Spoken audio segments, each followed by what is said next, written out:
I'm Tommy Johnson Jr., and this is The Skinny. From the Fatheads Eyewear Studios in Speedway, Indiana, this is The Skinny. Brought to you by Toyota, Rhino Classifieds, General Tire, and Dream Giveaway. This segment of The Skinny is brought to you by General Tire. It's more than just a slogan. Anywhere is possible with General Tire.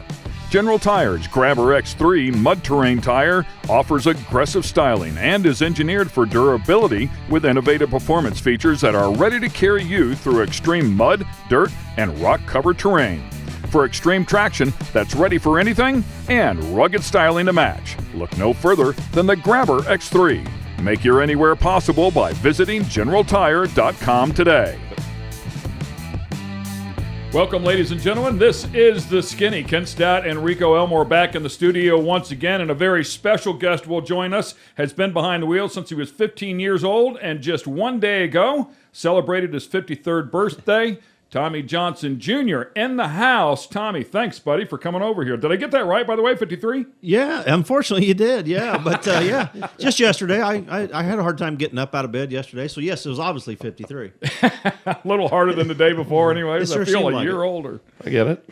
Great to have you with us, man. You've been racing for a long, long time and at the highest levels. Yeah, it's been a long career. You know, everybody says, man, you've been around a long time. You're old. I said, I'm not old. I'm just experienced. I've been doing this a long time. And, it started when I was like 15 years old and racing my first national event in Gainesville, Florida in 1984, and just kept working my way up through all the ranks and was able to make a career out of it. It's I've had a good time. Been able to race your entire life and never really having a job, it seemed like. Just always, it was more of a passion that I had and got paid to do it. Yeah, not a guy coming from huge wealth. You talked about starting at 15, and you started off in the 990 class. You were running super gas and then 890 class and super comp, so you literally did work your way up through the classes into alcohol and then eventually into fuel. Yeah, I actually started when I was 8 years old. They didn't have junior dragsters like they do now for the kids. We had a bunch of us kids at the track, and we had mini bikes, and we would ride them around the pits, and they were afraid we were going to get hit. Somebody's going to hit you in the pits, so we're going to let you race them. You can't ride them in the pits, but you can race them on the track. So really? I started when I was 8 years old and started racing mini bikes. And so they brought you guys out on the track? Yeah. It was no about kidding. 6 or 8 I've never heard this story. That's awesome. It's a great idea. Yeah, and that was when the hook was set. Helmets or no helmets? Oh yeah, I had to have a helmet. Okay, just checking. It was back in the day. Helmet wasn't as big a deal as it is now. Had to have a leather jacket and a helmet. That's all you had to have. And I raced bikes until I was about 13, 14 years old, and then transferred into a car, bracket raced at a local track, and did it the right way, the grassroots. Worked my way up. Ran a bracket car, then super gas, and just kept working your way up in little faster cars. And fortunately, had a little family support that my dad, he also raced when I first started, but then decided that it was time for me to take over, and here's your keys and go. So were you very mechanical as well? Were you hands-on when it came to working on the car? In the early days, I wasn't. I didn't know. My dad never taught me how to do it. I was always in the garage and watched, but then he would be at work and the car was broke, so somebody had to fix it, and I learned how to do it really fast. Yeah, so became very mechanically hands-on after that, and we didn't have the big budget, so we didn't have a big crew, so somebody had to get the work done. So I drove the truck when I raced Top Fuel. I drove the semi to the races, did the clutch in between runs, drove the car. Everybody left. It seemed like we had volunteer crew. They all left and went home on the plane, and I drove the truck back home and serviced everything in between races myself, and then showed up the track again. Lifestyles of the rich and famous. I'm telling you. So, but that was the car you won in '93, right? Yeah, with a Mopar Connect, right? Yeah, Mopar dragster. It was our family Top Fuel car, and our budget was about not even a quarter of the other teams. So we were just trying to do our best out there, make the whole tour, and we're able to pull off a couple wins in that car. So it was kind of neat to see the underfunded guys to beat the big boys, and kind of set the tone from that helped me along the way in my career. Scrapping away with a family car, man. It's you hear of family cars now, but it's a whole different atmosphere. It's got big money behind it, or you're really not playing the game. But back then, there were some family teams that were still hanging in there. Yeah, you could survive. We weren't super competitive all the time, and I did finish top 10 in the points. Most of the years we had our own family team, but It was a huge battle to take on the big funded teams, and we were able to pull it off. And my dad did all the talking, and then was getting a little bit of money here, a little bit of money there, and kept us going to each race. And it was a good run. I think we had our own family Top Fuel team for about 10 years. So it's really a lot of good memories. I mean, it was a tremendous amount of work. I look back at it now, and I wouldn't do that now. Were you running it out of the gate, or was your dad in it first, or how did that all? No, my dad raced the pro stock a little bit back in the early 70s, had a real bad wreck, and then went back to just basically sportsman racing and doing that. So when we went to Top Fuel, I mean, we had zero experience in Top Fuel. We actually bought an alcohol funny car first, and we thought we could do that affordably, and did pretty good. I think I finished third in the points that year, won my first national event in an alcohol funny car. And then when I wanted to go fuel, I mean, who doesn't want to go nitro racing? You want to go faster. Right. And they were having a tremendous amount of fires in funny cars at the time. The guys were getting burned up, and it was a bad time for funny car fires. And my dad says, well, we'll go nitro, but you're not getting in a funny car. You're going to a dragster. So that's how I ended up in the Top Fuel car instead of a funny car. You would think you would race an alcohol dragster, then go to Top Fuel, but I ran an alcohol funny car and went to Top Fuel, and just because of the fires. So what was the fires about? What was that? Well, back in the day, it was right when they were before the carbon fiber bodies. They had fiberglass bodies on them.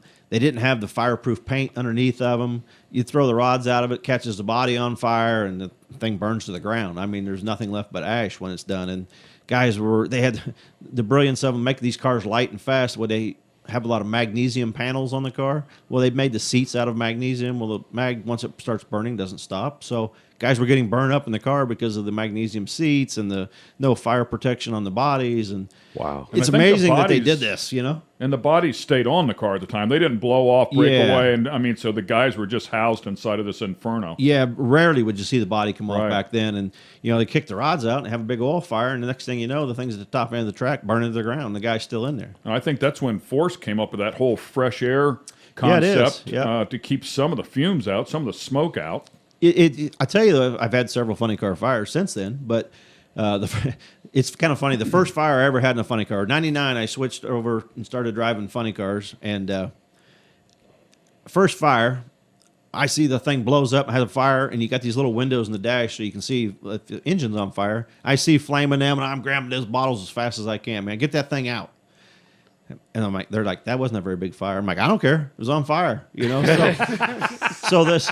Now we got a big mess. Yeah, well then you do it for a few years, and I'm like, it blows up, and you see a fire, I go, it's not that bad. Well, now you're thinking about the crew guy in the back of your mind, like, I don't want to get yelled at again. Yeah, well, like, these bottles cost money. Well, okay. I'm like, it's not too bad. It'll go out, But yeah, the fresh air system in the funny car fires, the biggest problem is the fumes.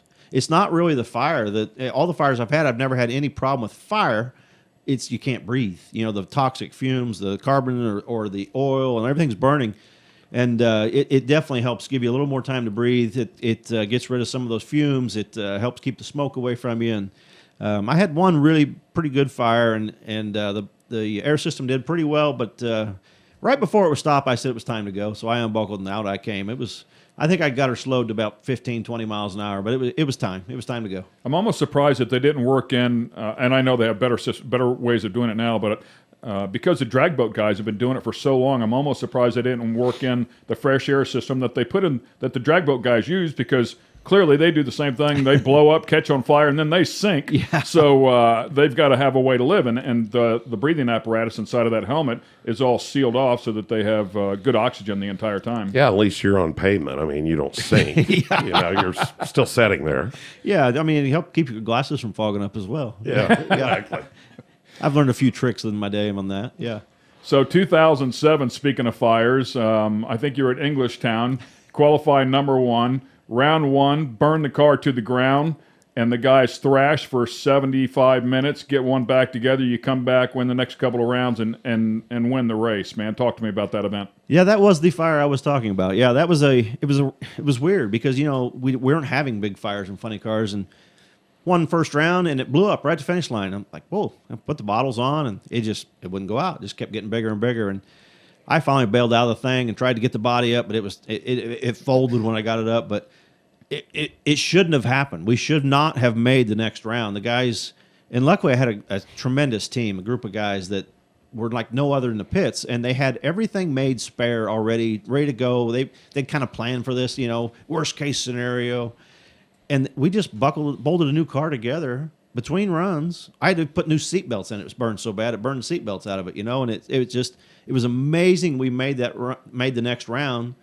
And then it's kind of a funny story that we had to race. I can't remember. I think it was Whit Bazemore, and his guys told him, "Hey, just don't do anything stupid. They thrashed and put this car back together. Something probably going to leak, or it's not going to work right. They're just going up there to try to get you to screw up." I think we went out and set low ET of the whole race day that next run. And I heard his comment was, "I thought you said it wasn't going to make it." And then we went to the next round, and I think I won on a whole shot, and then beat Tony Pedregon in the final. I mean, it was the ultimate win. You never should come back from that fire, and made it to the next round, and we went on to win the race that day. And it was a tribute to the team. I mean, it was an incredible job they did. With Snake, right? Yeah, it was with Prudhomme Racing, Snake Racing, and it was really cool. And it was kind of neat. There was 3 or 4 other teams that came over from other teams to help us, and they just kind of said, "Well, it looks like you're okay. We'll stand back," And they pitched in a little bit, but it was pretty cool that the guys. You shouldn't be able to put a car together in 75. It So takes them a week in the shop. Right. Now Snake knows that it can be done in 75 minutes. He's like, "What the hell am I paying these guys for?" Yeah, pretty much. Yeah. That's pretty amazing. Speaking of Prudhomme, you've driven for some of the biggest names in the industry. Certainly Schumacher, Prudhomme, as you talked about, Kenny Bernstein, and the coach Joe Gibbs as well. So coming from a house car to drive for people like that's pretty cool. Yeah, it's everybody asks you what's your biggest accomplishment in racing, and that's certainly one of them. To be able to drive for the legends of the sport. I mean, Joe Gibbs was my first foray into funny cars, and I'd never driven a nitro funny car, and I got the phone call, "Hey, we're switching drivers. You think you want to drive a funny car?" Sure. So who was that before? Cruz. That's Cruz what Pedregon. I thought. Yep. That was Cruz was in that car because Corey Mack was in. He was in the dragster. Yeah, in the dragster. And it's everybody said, how'd you get that call? You'd never driven a nitro funny car, and Jim Brissett was actually helping as a consultant for both teams, kind of a crew chief consultant for both crew chiefs, and he was my first crew chief in Top Fuel that helped us with our family car, and he said, "You did a good job, and I knew you did it with not much money, and you drove the car, and you knew what was going on because you were mechanical with it. I didn't overdrive the car because if it blew it up, well, we weren't going to race because we didn't have a spare this or that, Right. So he said, I told him they ought to give you a call. So, if it wasn't for him, I might not have ever got in a nitro funny car. So got in that funny car and just, drove for Gibbs, and then unfortunately, it was only a half of a season, and the funny car team went away at the end of that year. But we ran half a season and still finished top 10 in the points, and I really regret that. I wish we could have ran another season. I think we could have won the championship. That was such a good caliber team, and then the next year I drove for Al Hoffman, and in between those, and then I went to Prudhomme's, and that was he was an idol of mine when I was a kid. The snake. Who didn't have the snake and the mongoose as a kid? Absolutely. California cool. Yeah, No so I got that gig and got a race for Snake and really enjoyed that. I mean, he and I are very close. Still talk all the time. Our birthdays were both yesterday. His birthday was yesterday, so I happened to win my first race for Prudhomme on our birthday in Vegas. Oh, so, wow! Yeah, it was a cool time, and the U.S. Smokeless Tobacco sponsorship went away with all the tobacco sponsorships, so I went right from there to Kenny Bernstein, and he decided to step out. Yeah, got in the monster car, and worst year of my whole career. It was just one of those things where nothing ever went right that year. It was a tough gig over there in general. I mean, as good as they were on the fuel stuff, on the top fuel stuff, the funny car, it just never flowed, Yeah. and after that, I sat out for a little while. It was tough. The economy was not doing well, and not many rides around, and went to work for Schumacher and did some odd jobs at the shop. I was purchasing agent for the whole team. I did was the getting ready track to say, jobs. it kind of, right. So right. It was on the premise, hey, we'll get you in a car. Just come to work for us for a while. And after about 3 years, I'm thinking, I'm not in a car yet, so I'm going to do something different. We're going to throw something else at him and see if he'll stay, and then we'll put him in the car. Yeah. So I quit, actually. And then he hired me to drive a car. So, I figured out what was wrong there. As long as I was doing a good job on the other stuff, he wasn't going to put me in a car. We can find a driver, no problem, but we can't find anybody to do what he's doing here. So let's just leave things. He's like really watching. He's really watching over the purchasing. So we're definitely. Not We've never had anybody that good in that department. Just leave that one ride for a minute. Yeah. Yeah. So it got back in that, and great 7 years with there. Great team, and I've got most of my wins in that last 7 years just because of the caliber of team and just a great deal to be involved with Terry Chandler funding that team and donating it away to charity and running a cars branded Make-A-Wish that they paid nothing for, but we did all kinds of stuff for them and see all those kids come out to the track. And, you know, in your later years of your career, you start looking at things differently. And to see what those kids were going through and see what, you know, to have them out to the track and see them have fun and be a kid for a day, it was really fun, really a good time. It makes you realize how fortunate you are. Yeah. You have a bad day. Yeah, it's not that bad. Yeah. The Indy car that was always the Riley car. I mean, it was the Riley car most times. It was, I mean, of course, you know, going through what I went through with my daughter, of course, she's 29, you know, was 28 at the time, but, you know, she's small. So, you know, there were people that were consulting from that side, and what a great organization. But, you know, I knew Johnny a little bit, didn't know Terry at all or her husband. But man, what amazing things she did and they did. And I thought I watched a lot of the wins that you guys had together, and the pure emotion that would come from her in winning was just, she second to none. Loved it. Loved racing. And, you know, her brother retired. She says, well, what am I supposed to do? And he says, well, sponsor a car. You can keep going to the races, you know. And she did, and just loved it. I mean, she was there every test run we made. I mean, it didn't matter where we raced at. And then to have her pass from brain cancer, and, you know, it was. Had she been going through that? I No, it was very sudden, very quick. Wow. It was a matter of by the time they figured out something's wrong with her, and within 3.5 months she was gone. It was that quick. So her husband continued it in her honor and continued that for 3 more years. Right? Yeah. We ran the Riley Children's Hospital car here at Indianapolis every year, and then the last season we ran MD Anderson Cancer Center. That's where she had been treated at. Don Schumacher had been treated there, and her husband had been treated there. So it was nice to run a tribute car to MD Anderson and all the things they've done for people. Yeah, I doubt. I didn't realize all the intertwining of the families between the Grays and the Chandlers. Yeah, that's Johnny Gray is Terry Chandler's brother. So she used to go with her brother and loved racing, and then he decided to retire from racing, and she says, well, I'm not ready to retire from racing. So she stepped up and had her own team. And I was looking at something earlier, and I kind of remember it, but a tribute to their father, right? Yeah. And that was a pretty neat deal. And yeah, really neat car, really neat paint scheme. I mean, most of these cars are wraps nowadays, and that thing was hand painted with their dad on the back of it and the oil wells in the background. And big oil industry, self-made guy. I mean, yeah, he was one of the original story. guys in oil, you know, in New Mexico, and had a piece of property and decided to drill a hole and see if there was oil in it. And he struck some, and next thing you know, he's got Marbob oil, and they're going Old to Jeb's town. A millionaire. Yeah, it's pretty much the story. Yes, it is. I think it was a B. Yeah. I don't think it was an M. I think it was a B. So millions there. Yeah. But it was, and you know what? What a great family. Wouldn't know they had a dime. No. You know, wouldn't know they. No. I know Terry. She used to be embarrassed because she bought her jeans at Walmart, you know, and she could have bought whatever jeans. She could have had them handmade. And she went to Walmart to get her jeans. She just liked the way they fit, you know. Well, there you go. Whatever makes you happy, right? Yeah. So 37 years, if I'm not mistaken, in and out, as you said, 450 events, man. I mean, it's quite an effort for the people that are in the industry, especially for your length of time. You certainly have a good grasp at how difficult it is, A, to just get in, but B, to stay in for a run like that and have those kind of numbers. You're a select few for sure. Yeah, I'm pretty proud of that. You know, I mean, I think last season it was John Force and I were the 2 longest running drivers currently out there. He's got 20 more years. I mean, Force is still going. I mean, I know. I'm trying to get him out of the seat because, you know, all these, you know, Joe Gibbs and Prudhomme and Bernstein and Schumacher. You know, Force wouldn't be a bad one to add to that. You know, Force and Coletta, I kind of figured that's Legends row. I mean, if they're looking right now, you know, I'm just saying, though. So, yeah, and you know, it's really neat. Is that little bit of off time I had there between Bernstein's and Schumachers.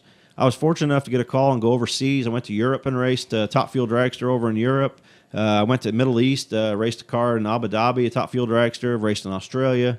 I won a Top Fuel trophy, a race in top fuel dragster in 6 different countries. So it's I remember the Australian one. yeah, it's at home I have my trophies, NHRA trophies in an area, and then I have this other little section over here that are international trophies. So it's kind of cool. That's the one thing that it's you always look to see the stats and see where you at on the stats, and well, there's nobody that has 6 top fuel trophies from 6 different countries, and so that's the cool thing. I got one thing that nobody else has. That's super cool. Yeah. I read. Help me confirm something here. I read on Competition Plus 21 wins, but NHRA 23 fuel wins. Yeah, I don't know. I have to go downstairs and count them. I think it's 23 or 20. It's 23 national event wins, and I think that might include one alcohol funny car win. And then you have a handful of IHRA wins as well. Yeah, I got 5 or 6 of those. Yeah, I got some IHRA wins, and got my first national event win was IHRA back in the day, 1987. I think I won a alcohol funny car race in Bristol, Tennessee. So yeah, it was the first national event I'd won. Thunder Valley. Yeah, that track's been good to me. Thunder Valley, and it was they were at the boat races about a week ago there when I was there. Not a dirt track. Dirt boat races, yeah. Oh, my The God, whole it was place is horrible. underwater, man. Incredible, incredible year whenever you take a look at it. And arguably 2020, maybe certainly one of your best, if not the best, all along the way, and nearly winning a championship. Yeah, I've thought about that a lot lately. I mean, we were that close. We were right there, and finished second in the points, and went down to the last day of the year, at Vegas, and got to the semifinals, and it came clear to the semifinals, almost, to the last run of the year, and it was close. We had a great season, and I look back on it, and we didn't lose it at Vegas. We lost it earlier in the year. We had a connecting rod break first round at the U.S. Nationals, biggest race of the year. I'm number 1 qualifier, and it breaks a connecting rod in first round. We lose, and Wow.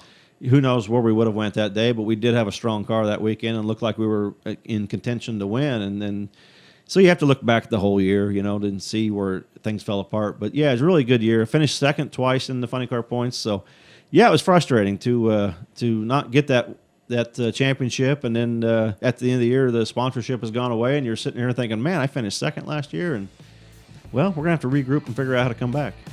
We're going to take a quick break here. We'll be right back on the other side with Tommy Johnson Jr. Stay with us.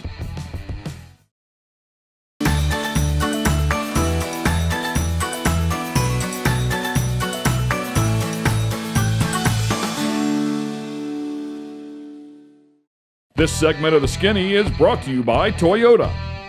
Once again, welcome back to The Skinny. In the house here with us is Tommy Johnson Jr., longtime racer. I was going to say legendary racer, but I try not to use that word over and over and over again. And actually, it makes people feel a little funny sometimes too. But Most of them are dead. certainly, yeah. Well, Ken gets Certainly called a worthy of legend. it. Ken gets called a legend all the time. Well, so I he had a doesn't guy. want I actually had a fellow broadcaster who used to refer to me as a legend, Ken Stout, all the time, and I hated it. I mean, I hated it because I don't think I'm worthy of it. So, and I'm not. So, now I'm very hesitant about using the word, even though it probably does apply in a case like this. But Tommy Johnson Jr., longtime racer, and has accomplished so much under the umbrella of the NHRA series. Great to have him in the house, and already filled us in on some great stories. I'm going to shift gears a little bit here because 2020, we were talking about what a great year you had. 3 wins, 3 number 1 qualifiers, in the hunt for the championship right to the very end. And then March 18th, 2021 is a day that you'll never forget in your life.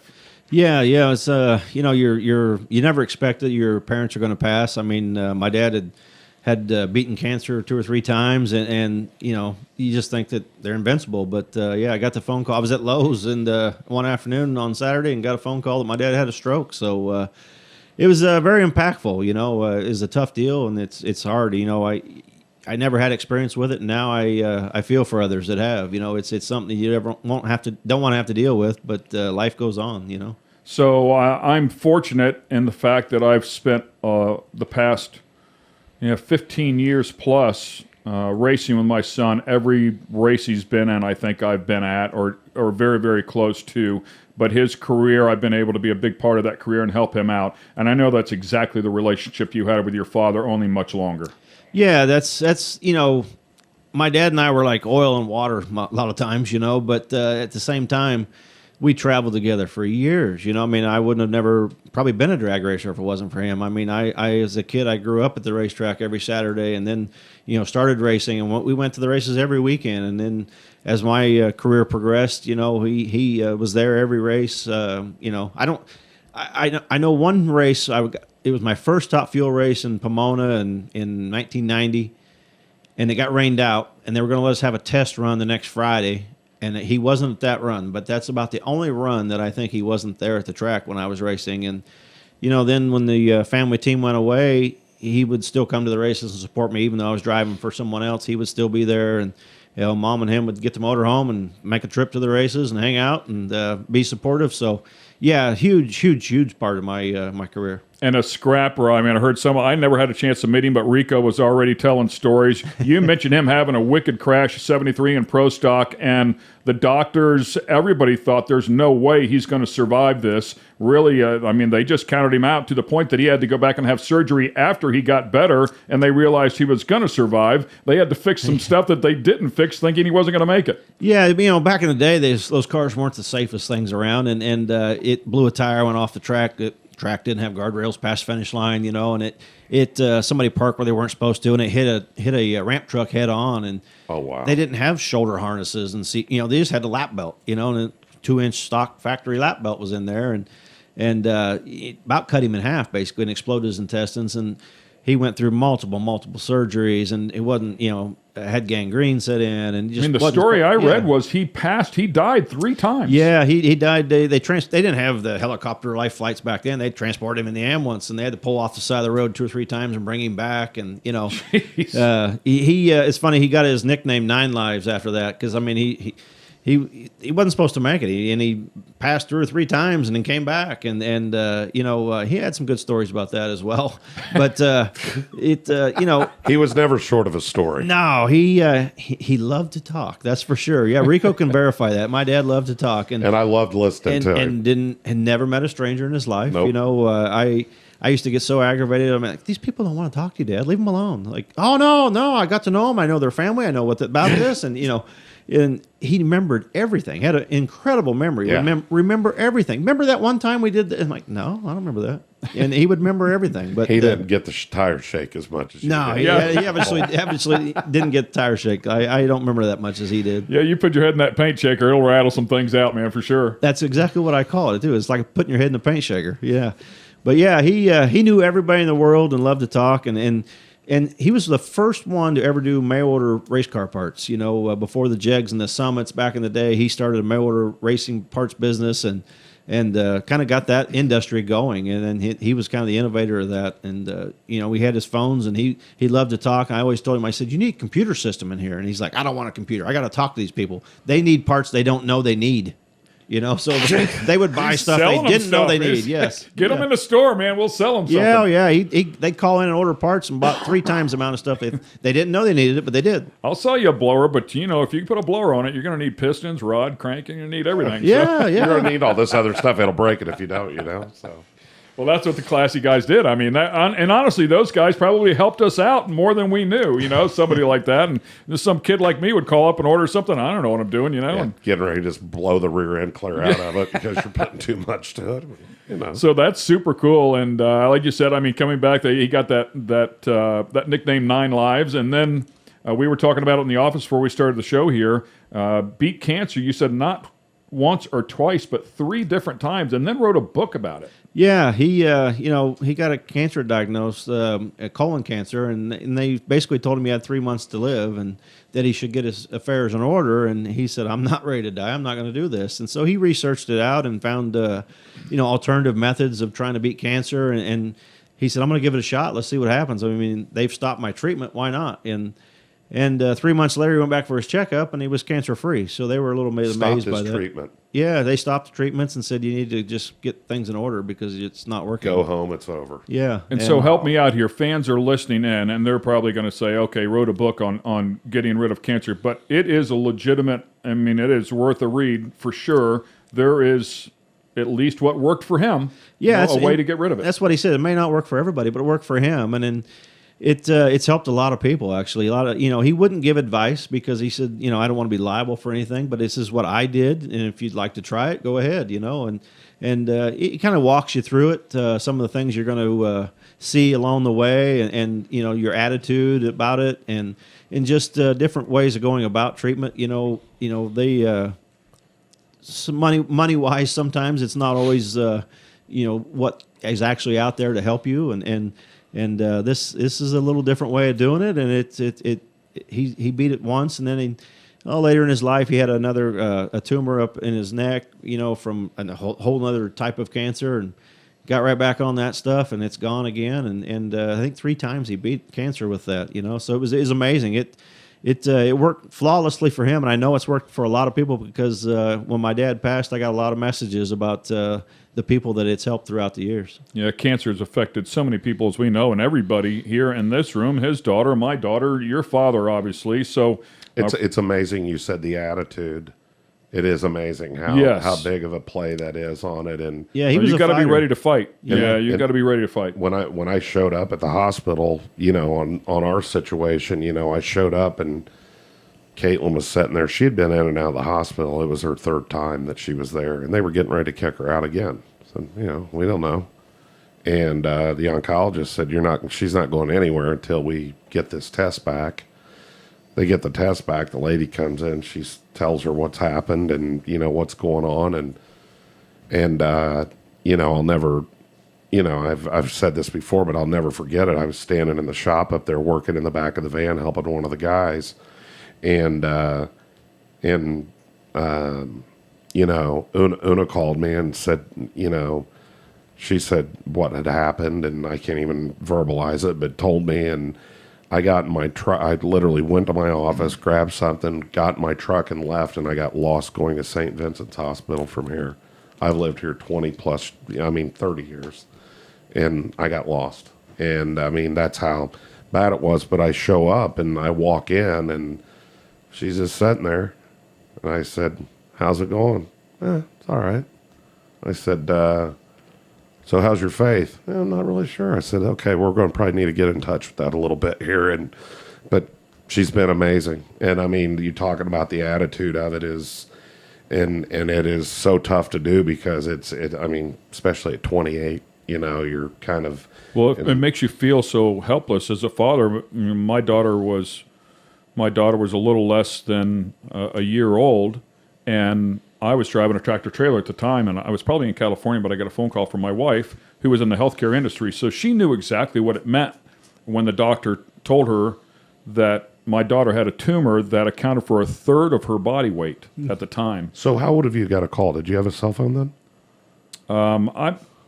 That's a great question, man. Because that's been a long. Yeah, it's a great question. Think about those. He was talking about trucking, and I was like. And the only thing I can think of, we used to have check-in times. I drove cross country, so I'd have check-in times when I would call back to Joe Miller, who owned the company, and my guess is she had contacted him to tell him whenever Ken calls in, have him call me. So I did, and because I remember saying to her. Me not knowing, I just didn't put it together, right? And I said, so is that something I need to come home for right away? Like, what does this mean? I don't know what it means. Right.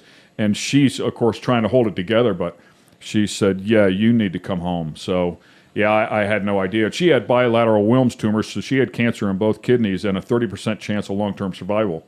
So they ended up taking one kidney out, scraping the other kidney, and she rebounded. I guess if you're going to catch it whenever you're a young kid, it's probably the best time whenever you're so strong. But kids are fighters. Yeah. She came back, and she has 2 and a 3rd one on the way now, and set records in high school for swimming. So you would just never know. And she's lived her whole life with one kidney. But we got really fortunate because there's a lot of people, as you well know, from the Make-A-Wish Foundation that just are not that fortunate. It's just a brutal disease. It's amazing. The Make-A-Wish people told us that when they first started it, it was most kids that weren't going to make it, and the attitude and the wish actually gives them hope and gets them excited. And now most kids survive. They used to be for terminally ill kids, and now it's life challenging and life threatening illnesses. And it's amazing that wish gives that much positive impact that they continue to fight. That's great. That's awesome.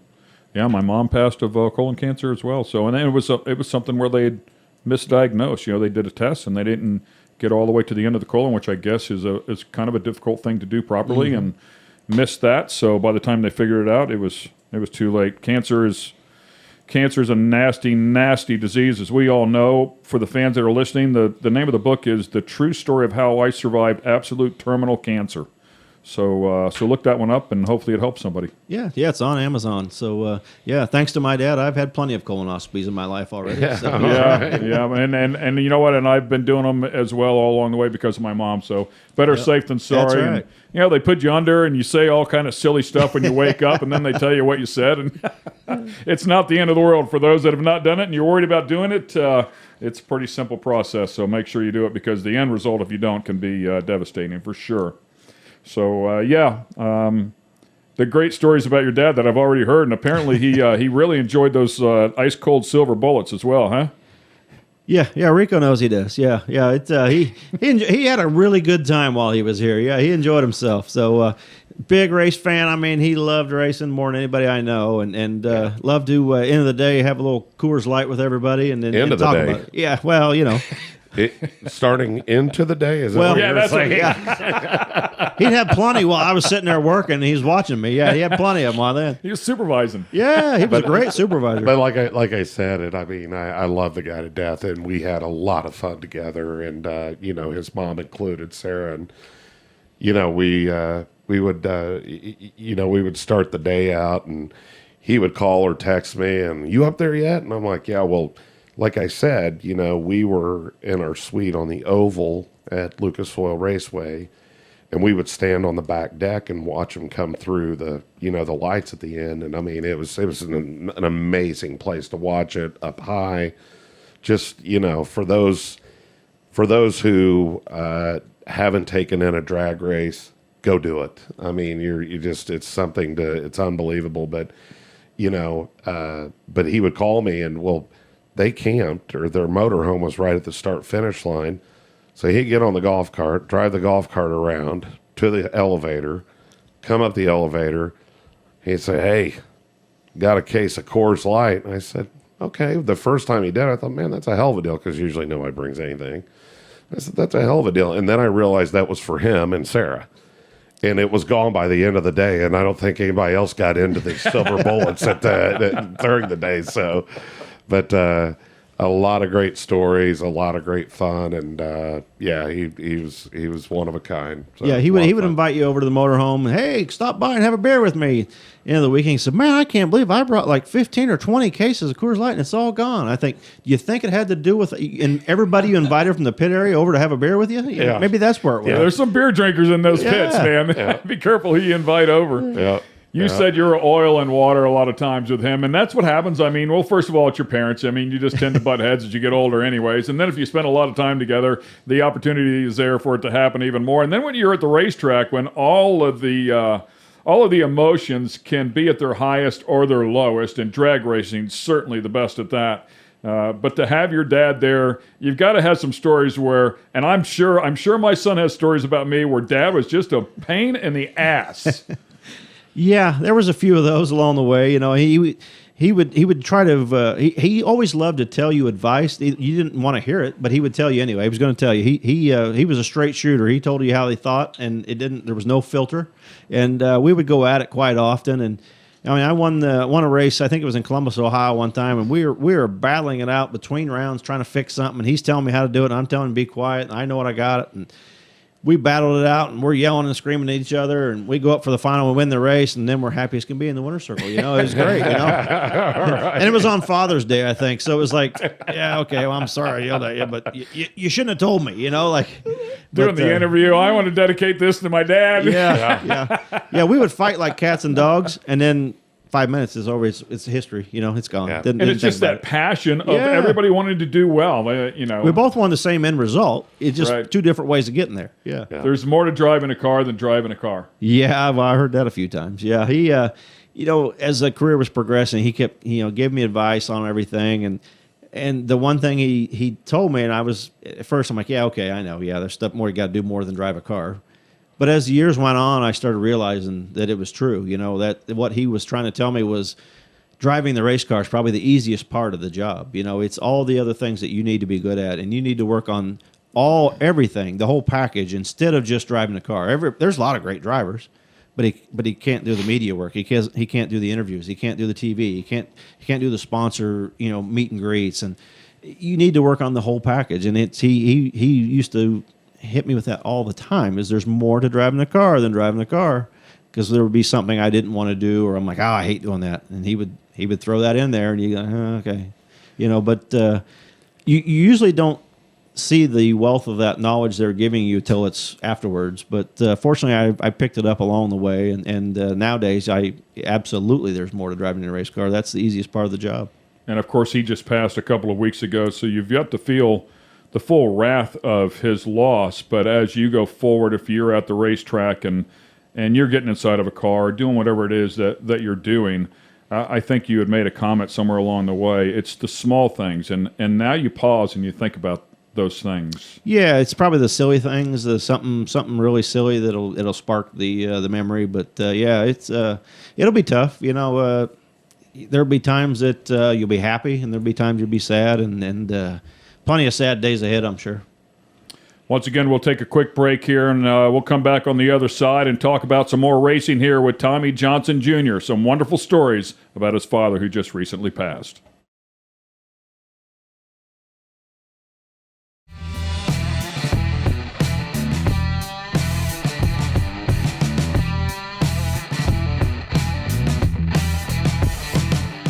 This segment of The Skinny is brought to you by Dream Giveaway. Dream Giveaway has been giving away high-end American muscle cars to raise money for charity since 2007. Dream Giveaway is known for giving away classic and new muscle and paying the federal taxes so the winners don't have to. For $25, you can jump in the game, and part of that goes to charity. You'll have a chance at winning some of the coolest cars on the planet. Check it out at dreamgiveaway.com. Once again, welcome back to the Skinny. Ken Stout, Rico Elmore here, hosting, and sitting right alongside Tommy Johnson Jr., 37-year veteran, over 450 events with the NHRA, 21 to 23 wins. We've established that. We're not going to pick an exact number. He'll check up on that one.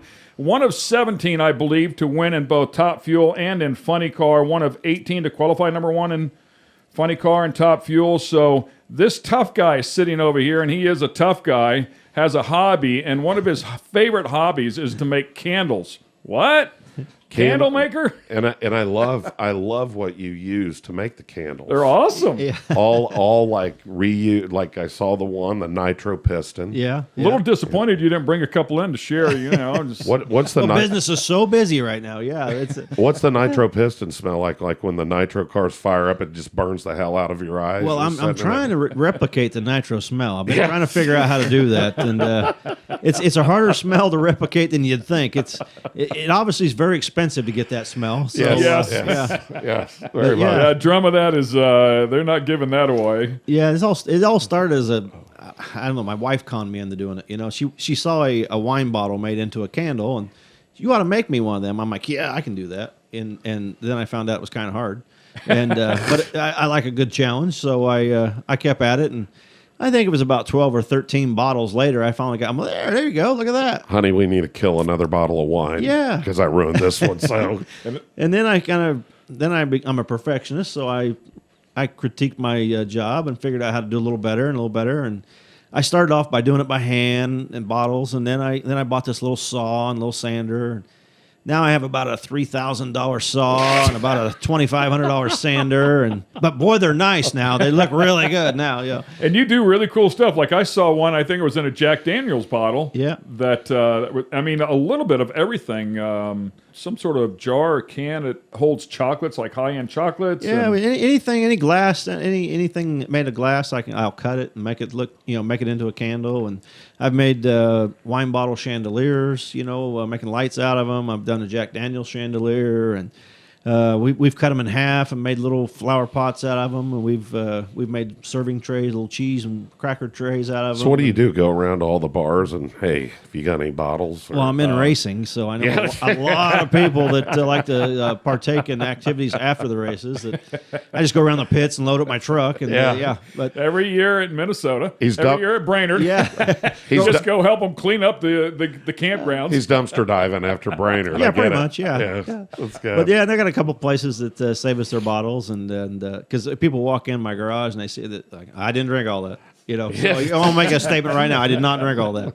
So you get a lot of people drop them off, and then we have a lot of people that my wife and I had this bottle of wine on our anniversary. Could you make it into a candle for her or something like that? So we do a lot of the custom work too, stuff. So. Yeah, so when they bring that up, is that when you just crank the rods out of it? I ask them usually, have you got two? Do you have two bottles? Because it is glass, and there's a chance. I've got pretty good at it, but it's 99%. It's not 100%. TA Candles, the perfect anytime gift. How large is the business? It's still a little side hobby, a little something we do on the side, do at home, and I usually cut most of the glass and do all the polishing and sanding of the bottles, and she'll do most of the pouring, and she's pretty good at mixing the colors and the scents together, and so we just like do it a at home. cappuccino or something. I mean, some really beautiful stuff, honestly. Yeah, I tell you, the Starbucks ones are. Yeah, Man, we blow them out of the water. They go. I need more people to drink Starbucks and bring me the bottles. So.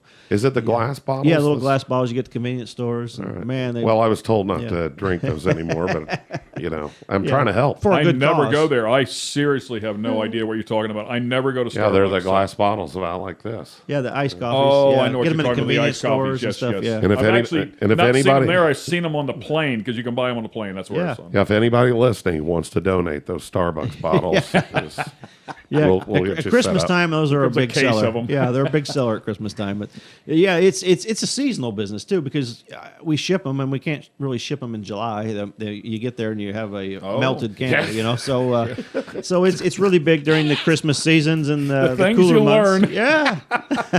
I know for a fact that it happens. I've done it. We got a leaker. Yeah. But the real business that he's running now is the woodworking / carpentry work. Yeah, another accidental job that I got. I have a parts business. I sell supplies to all the race teams as well. Well, we were going to get to that. We figured that's like second fiddle. Yeah, now, but all I that. get into all this stuff by accident. But yeah, I've always been into woodworking. In high school, I was kind of into woodworking, and I was really into woodworking. I had 3 hours a day my senior year because I didn't want to go to class. I just want to go to woodworking. I love that. Yeah. So I always did it, kind of a little hobby, but. When the pandemic hit and we were locked at home, I started building a few things, and then I built a few more things, and I remodeled our kitchen and gutted it. And, so I'm watching this on Facebook, right? I'm watching the progression of this. I'm like, he's got some skills. I mean, this is like some real business right here, He's been practicing on glass. Wood's easy. Yeah. So I can repair wood sometimes. Yeah. So my dad was a general contractor. My brother Scott has followed along in the business, and so it's hilarious. I mean, so I'm watching this the whole time, and I'm like, this dude's got some skills here, and then everybody starts chiming in. So so I remodeled our kitchen, our bathroom, and our basement bar, and a bedroom, and then I was tired of spending money, so I started making some stuff I could sell to people, and just had people, hey, would you make me one of these? And I made dog ramps for a lady that does my website. She needed dog ramps, so I made those, and then I got a request to make a kids booster stool. It's like so they can get up to the sink and wash their hands. Oh yeah, help the you. step up thing. Yes, yeah. So I drew that. one up. They sent me a picture one. I'm like, yeah, I'll build you one, but not that. That's crude. We're not making that. So I designed one, drew it all up, and made it hinge so when you can unlatch it and fold it in half, and it becomes a desk for the kids, so they can sit their iPad and watch a movie at their little desk and then you fold it back, and they can climb up to wash their hands. Top fuel version of the stool. Yeah, well, you got to make one. You got to make one. I mean, you got to turn it around quick. So those started selling, and then I sold some to some people, and they wanted some work done in their house. So I started doing some work in the remodeling in their house, and I built starting to build a lot of custom furniture for people. Something unique. Like I built a coffee table for my wife that. We had this little fire pit, indoor fireplace thing. You put ethanol in it and light it, and it sits there and burns and looks like a little fireplace. Well, she wanted the table, instead of setting it on it, she wanted it to be part of the table. So I built a coffee table, and it's in the center of it, built in, and And so now it's just a challenge to her. Yeah. She's like, that's good woodworking whenever you can put a fire in the middle of your woodworking table. yeah. That's Well, it's because it's got glass around it. I got to have all three of those things. Yeah. I mean, don't leave out the most important part of this. All right, please. This guy goes 300 plus mile an hour, but that has nothing to do with this. So yeah. Well, my latest I actually was working on before I came to the show is. I was asked to build an urn, a cremation box for someone, and I'm like, well, yeah, sure, I guess I can. I've never made one, but do a little research, go to Pinterest, and figure out what they look like or what they're supposed to look like, and so just about complete. Just about a friend of my dad's that his brother's got cancer and is passing away, and wanted to know if I would make him a box for him, and sure, I'd be honored to. So. Yeah, it's kind of amazing sometimes where it's taking you, and you never know where the next thing you're going, and you have no idea what's down the road. But I enjoy it. It's I've never found a passion like I love racing. The passion's been there so many years, and just I made every sacrifice in the book to do it, and I've never found something else that gives me passion. And I got a little passion from this woodworking and the glass working and. It's a challenge, and you surprise yourself once in a while. You make something, you think, man, that's actually pretty nice. I might even buy that. So. And that pandemic, that time that everybody suddenly found that they never had before, opened up those opportunities for so many people. Yeah, it was. It was kind of weird. I just thought, let's do it. And had nothing else to do, so let's try it. I found that I had a bunch of employees, and I better get off my ass and make sure we keep them. You did a nice pivot and found a way to make some money. It was actually a pretty impressive move. I'm not going to lie. So speaking of your parts business, what are tjracing.net and tjracinginc.net? What have you got there? Yeah, so this all started when I went to work for Schumacher. All the race teams there was 7 race teams, and they all just went out and bought whatever they needed. And he asked me to kind of bring it in house and let's build a store here. I don't want these teams out just buying it because we had 7 teams and they were buying it from 7 different places for 7 different prices. So I brought all that in house, and we did bulk purchasing and brought everything in there. And then when I left, I had a lot of the other race teams say, "Hey, where'd you get that deal? I know you were getting a deal." I'm like, I'm not going to tell you. I had to work to find that and had to work to do this. Right. After about the 4th or 5th team calling, they said, "Why don't you just buy the stuff and sell it to us? We get a better deal, and we can get it all at one place and be done with it." I'm like, "Yeah, okay." Well, so I bought a few things and it all sold. So I bought a few more, and now I tell everybody I sell everything that when you open the door of your trailer, the cabinet door, and you go, "Man, we're out of that again." That's what I sell. If you use it once a year, I don't sell it. But if you continually run out of it every week, it's your rags and your paper towels and your silicones and brake cleans and Loctites and nuts and bolts and like in fuel racing, spark plugs. We burn 16 plugs a run, so I sell spark plugs and E3. E3s, Champions, NGKs, you name it, I got them all. So it's just it's consumables, and I know the business well enough that I know everything that we need to run a race team. And I brought all that in-house in one place. So, for instance, back in the day, we would send a guy out at 9 in the morning to go get supplies, and he would be gone till 3 in the afternoon because he went to 14 different places. Right. And he usually forgot something, so he had to leave again. So he got back at 5, and it was time for him to go home. So I brought everything in-house, and now when the race teams need their supplies, they send a guy over, and he's back to the shop in 15, 20 minutes. So have you got a spot? I mean, do you? Yeah, I got over on the South Point Circle, over right across from the Lucas building, and all the race teams, right in the midst of all the race teams in Larry Dixon's building. Yeah. Okay. So I got a little shop there, and it's a one-man band, but I'm able to take care of all the race teams. So is your woodworking stuff there? No, that's at home. Stuff there? No, candles. I make a lot of drives from the shop to home every day. Yeah, I've got that route down pretty good now. And I got them all scheduled. I love texting nowadays. The race teams say, "When are you going to be at your shop?" They know I'm doing other things. How much are you buying, and when do you need me there? Yeah. How big's your order? I can be there today, or I can be there tomorrow. Yeah. So it's I've been doing that about 6-7 years now. So it's just probably about 70 to 80% of the fuel teams now are customers of mine, and just it simplifies everything from them, and everybody gets a little better price on everything, and it. I don't make enough money, but everybody on the race teams gets a better deal. Good for you. He's just doing it because he loves to sell parts. Well, what's funny is my dad had the mail order business, sold parts and stuff, and he actually sold his business, years ago and retired. And he asked me, I said, I don't want to sell parts. I had to help him as a kid, had to box up all that stuff and ship it out. I don't want to sell parts. Right. And one day he says to me, I didn't think you wanted to sell parts. I said, well, sometimes you just do what you know. You know, you got to do what you know, and I know how to sell parts. I still blame you for that, Dad. Thank you.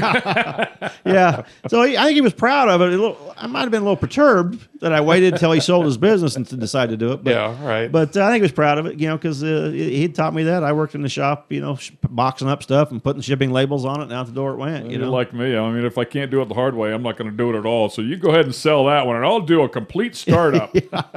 Mine has a computer. Let me tell you that right now. Mine has a computer and a website, and his didn't have either. So Plug that one more time. TJ's Racing. yeah, TJRacingInc.net. Yep. Yeah, so it's just it's consumables. You know, it's if race car, there's more to driving a car than driving a car. Well, there's more to running a car than just money. There's a lot of parts that go into it. So you got to feed that thing stuff to keep it going. Wonderful stuff, man.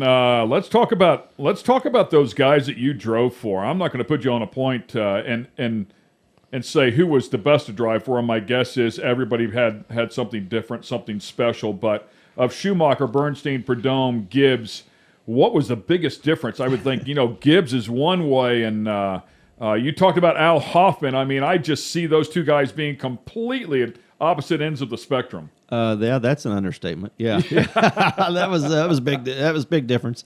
Yeah, I mean, Joe Gibbs was my first foray into being a hired driver, and the way he ran his team was unbelievable. You know, I mean, I think a lot of people could learn a lot of things by watching what he does, and they run a nice program and very first class professional. I learned a ton. You know, I'd never been to a sponsor seminar. You can bring all your sponsors in and have a little meetings together, and open my eyes to a lot of things. You know, and then to go to like you said, Al Hoffman, where I had to put my fire suit on in the back of the trailer with their dog. I'm not sure. I think maybe a pit bull or something sitting there going, you know, looking at you. You know, so it was a little different. Yeah, but it's interesting. Everybody runs their operation a little different. Everybody has a little different personalities, and you know, Prudhomme, he and I have always clicked. You know, he's one of the most intense competitors you'll ever meet.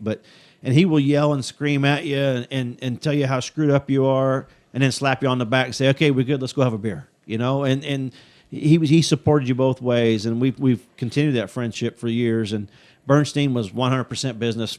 Everything had to be meticulous, very, very nice. Everything, the appearance was almost as much as winning the race. You know, we had to be starched jeans, and you know, I mean, it was everything perfect. And Schumacher is a businessman as well, and he's his method was to drive you harder and harder and harder, and once every 5 years give you a attaboy, you know, and you had to earn your attaboy really hard, you know, and there was times that you think, man, this guy doesn't appreciate anything I do, but he did, you know. It's just his different way of trying to motivate you and make you better, and they all different in their own ways, and it was, you had to learn to adjust and even as yourself, what motivates you. You know, sometimes you'd almost have to tell them like, hey, that doesn't work for me. You know, I'm tired of being beat down. I don't get better by being beat down. Sometimes I need a little support, you know. So you have to learn and be able to work with your owners and work and get everybody on the same page. And team chemistry is a big deal in racing. I think that's where I'm kind of proud of being able to try to help build chemistry amongst guys. You know, I've had some really good crew guys and really good teams, and they don't happen by accident. You have to try to work at that and get everybody along. And these guys live together. I mean, they're more than their wives, most of them. So you have to really work at building a team and a team chemistry and their girlfriends. Yeah, you know, you turn your eye to some things and you pat them on the back for others. You know. I was taught very early on. Actually, Brett Kepner was the one that offered this first piece of advice to me when I was first starting off in the career, which was, no news is good news in our world. Meaning, as long as they don't say anything to you, okay, you're not getting the pat on the back. You're not getting the attaboy, but you're still working. Your attaboy is you're doing the job, and your attaboy was you got to put the helmet on and climb in the car. You were still doing your job, and for them, that's basically saying, we're happy with what you're doing. You're going to get to do it again. Hey, you know, he's a driver. You're making this weird now. No, because the phone would ring on Monday if you weren't doing your job. If you didn't have a really good weekend, they would call Monday and just say, "Hey, how's that's why I say going, no news is good news." Whenever they're talking to you, something it's probably not good. Right? Yeah, when you pull your phone out and you go, "Oh, this isn't good." Yeah. So if the phone wasn't ringing, life was good. We'll be right back after this.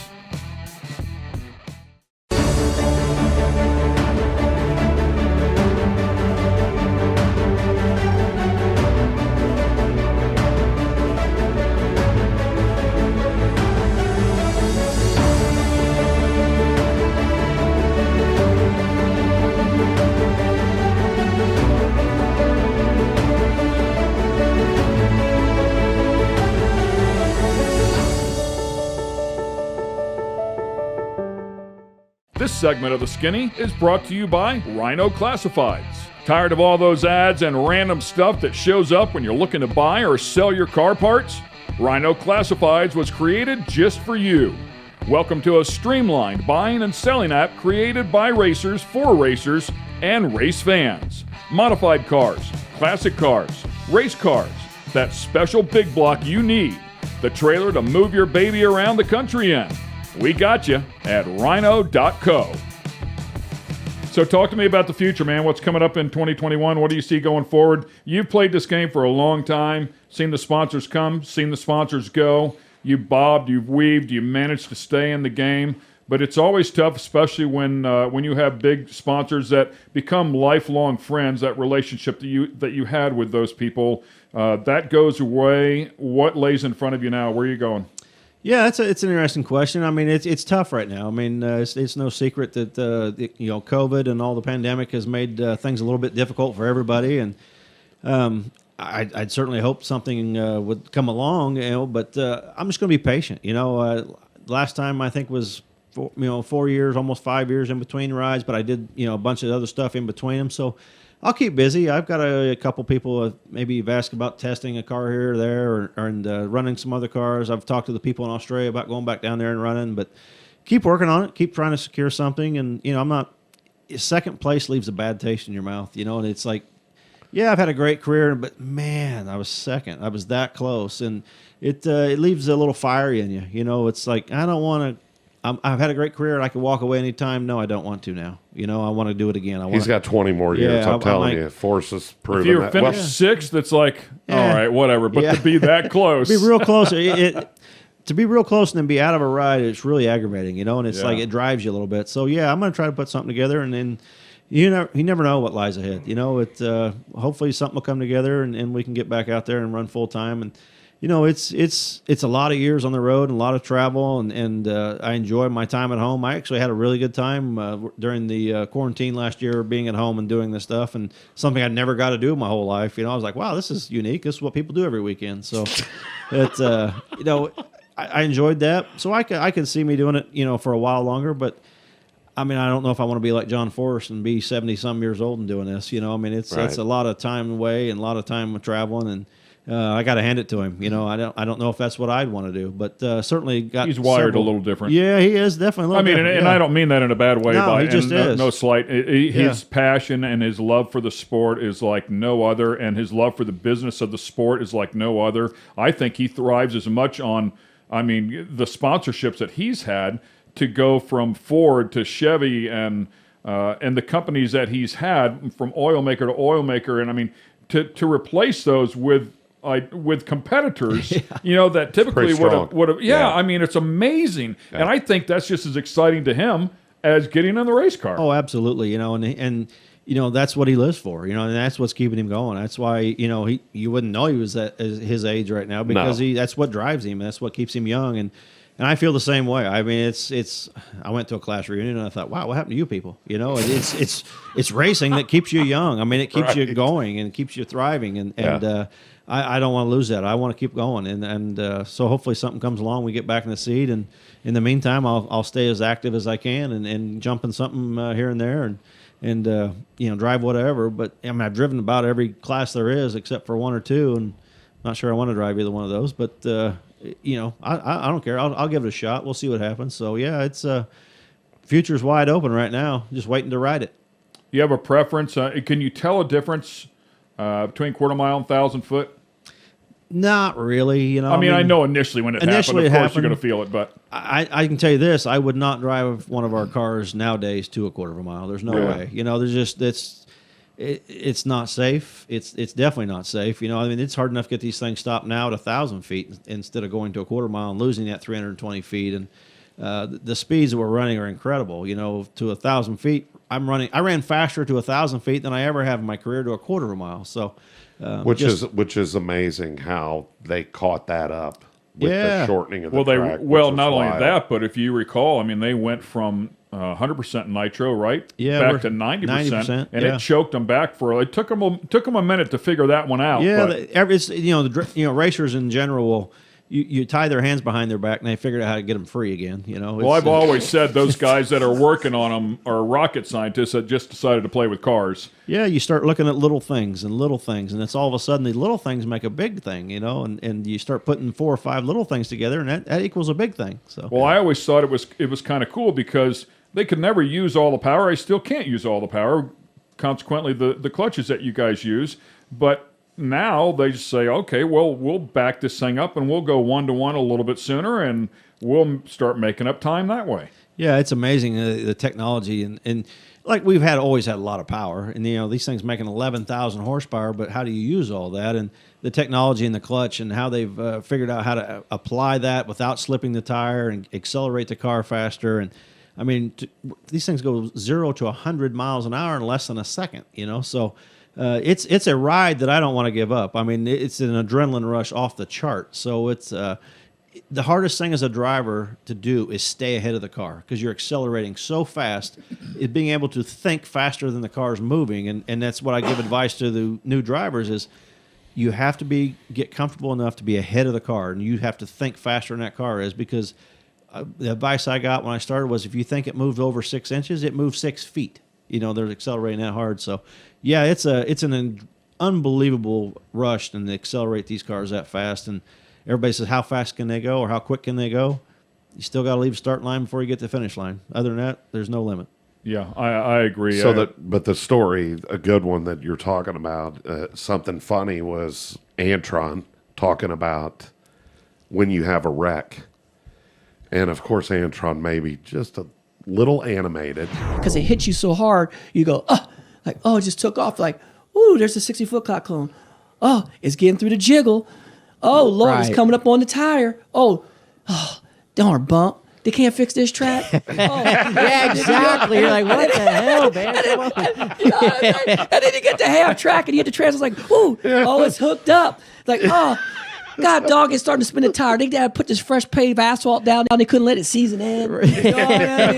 Everybody thinks in drag racing, well, how hard is it? You just go straight down the track. The last thing that thing wants to do is go straight down the track, and especially in a funny car. Yeah. Funny cars are all over the place, and it's if my car goes straight, it wasn't because it was just it wasn't because you wasn't doing anything. That I was working to keep it straight. You know, I mean that's.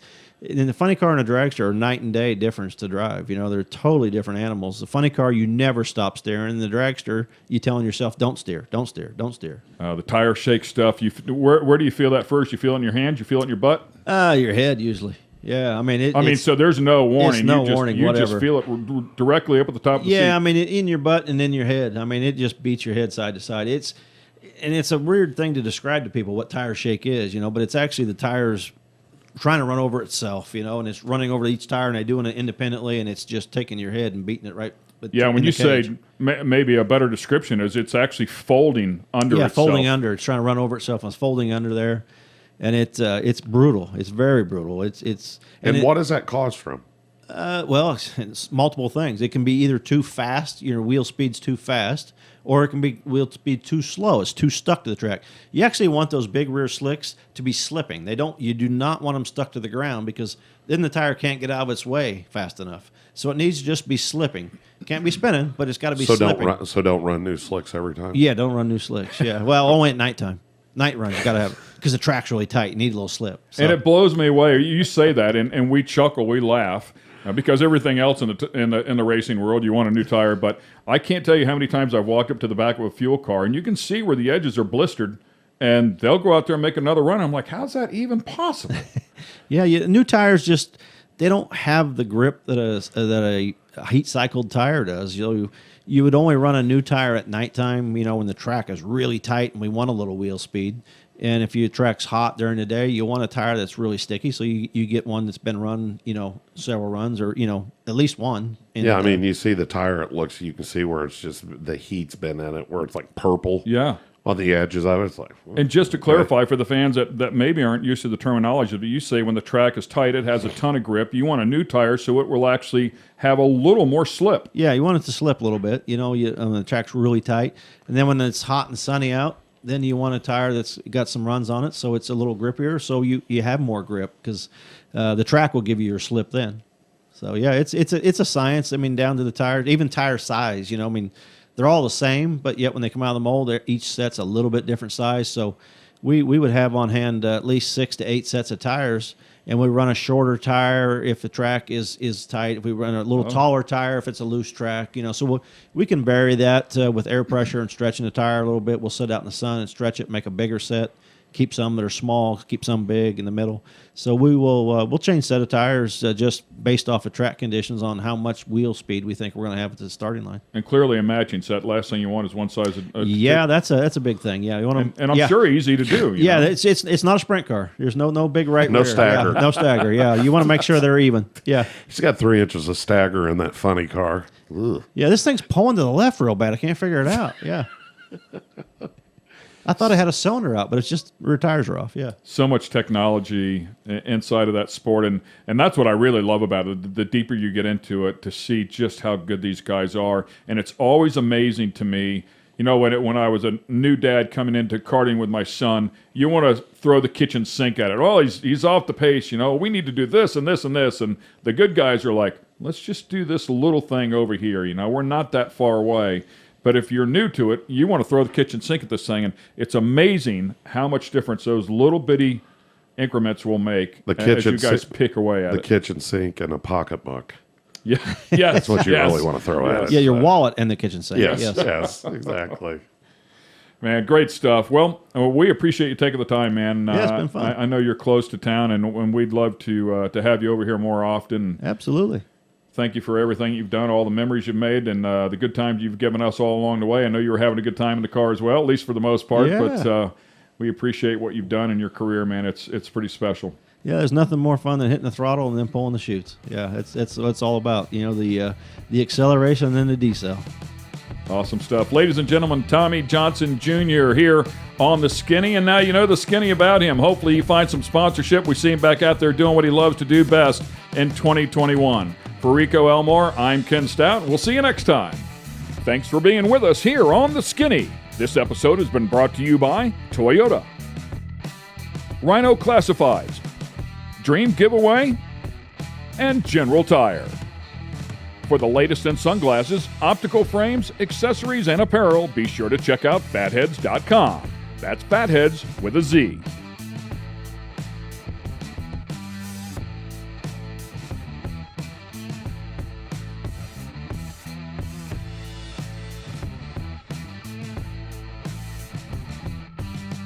Production facilities provided by Fatheads Eyewear Studios. All rights reserved.